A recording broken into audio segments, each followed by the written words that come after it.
तो भक्ति के रास्ते पर चलना कठिन बहुत है, लेकिन जो एक बार चलना शुरू कर देता है और जो उन गुणों को अपना लेता है, उसको फिर वो बुराइयां अच्छी नहीं लगती और बर्दाश्त नहीं करता, छोड़ देता है।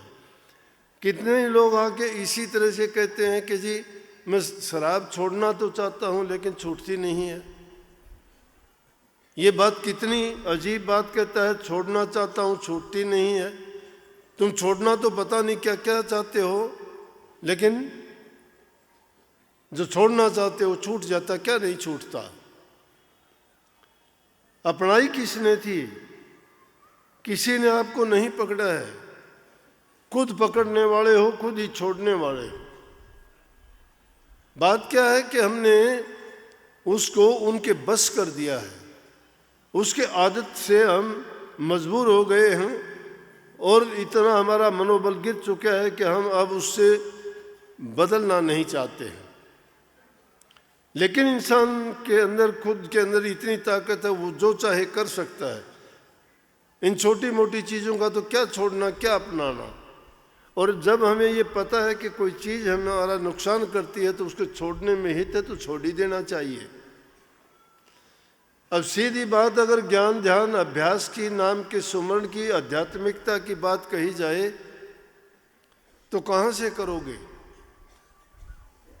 कितने लोग आके कहते हैं कि ध्यान करना तो चाहते हैं लेकिन होता नहीं है। ध्यान करने के लिए हम क्या इस चीज़ के काबिल हो गए हैं क्या ध्यान करेंगे? मैं तो कहता हूँ कि जब वो चीज़, बुराई छूट जाएंगी, बुरी आदतें छूट जाएंगी, उसके बाद में अच्छाई रह जाएगी। और जब अच्छाई रह जाएगी तो आप कभी भी बैठे बैठे ध्यान लग जाएगा, आपको कुछ करने की ज़रूरत ही नहीं रहेगी।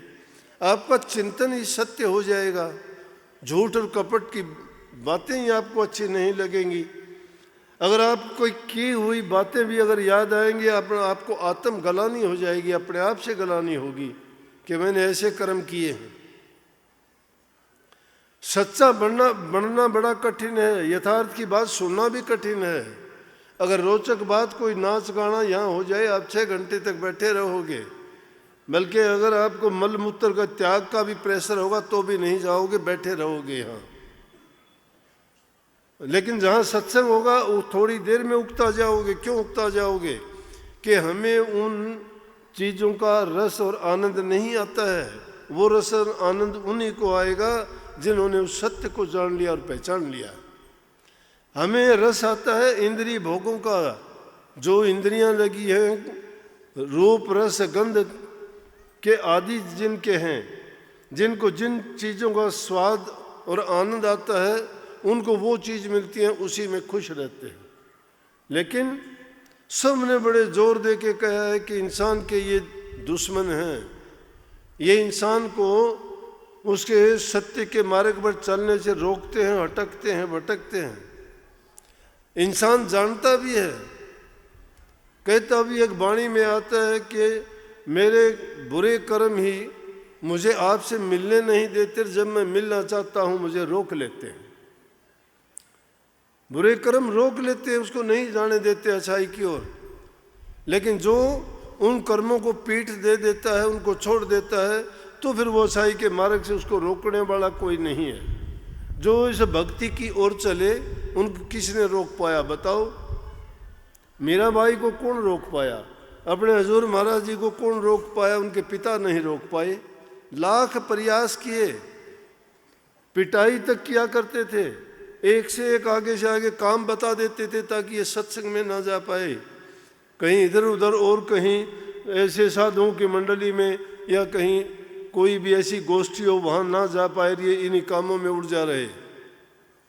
लेकिन जो भी काम देते थे वो रात दिन करके, काम पूरा करके भी वहाँ जाते थे, अपने उस काम के लिए समय निकाल ही लेते थे।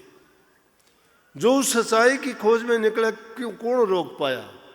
गौतम बुद्ध के पिताजी ने उसके लिए लाख प्रयास ऐसे कर दिए, क्योंकि जन्म के समय उनको ये बता दिया गया था कि आपके जो लड़का पैदा हुआ है, अगर ये भक्ति की ओर चला गया तो बहुत बड़ा ये संत बनेगा, महापुरुष बनेगा, और अगर ये गृहस्थी में रहा तो चक्रवर्ती राजा बनेगा। उसके पिताजी ने ऐसे हालात बना दिए कि उसको महल से बाहर नहीं निकलने दिया।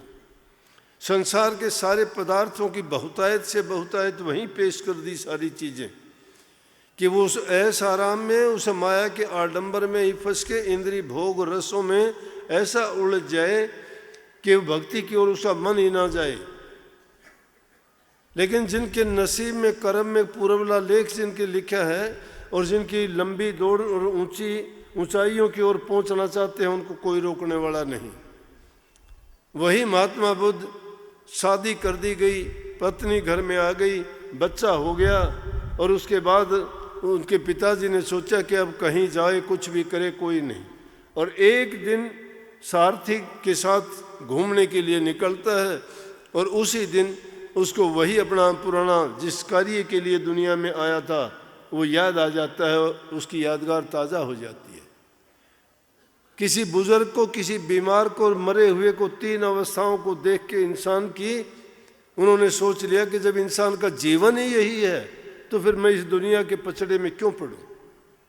मैं उस चीज़ को क्यों नहीं खोजना चाहता कि जिससे इंसान सदा के लिए सुखी हो जाए। इन रोग दुखों से जो हालत है, कहीं कमर झुकी हुई है, कहीं चलने से लाचार है, कहीं शक्ल बदली हुई है, कहीं कोई संभालने वाला नहीं है, इतने दुख और कष्ट शरीर के भोगता है, और फिर आखिर में इसका अंत हो जाता है। तो क्यों ना उस सच्चाई की ओर खोज के मैं ये तलाश करूं और इस रोज़ रोज़ के मरने जीने से, दुख और कष्टों से बच जाऊं। और उन्हीं गौतम बुद्ध ने घर बार को त्याग दिया, बच्चे को त्यागा, राजकाज को त्यागा, पिता माँ बाप को त्यागा, पत्नी को त्यागा, महलों के ऐस आराम को त्याग दिया। उसके रास्ते में कोई चीज़ उसको रोकने वाली नहीं मिली।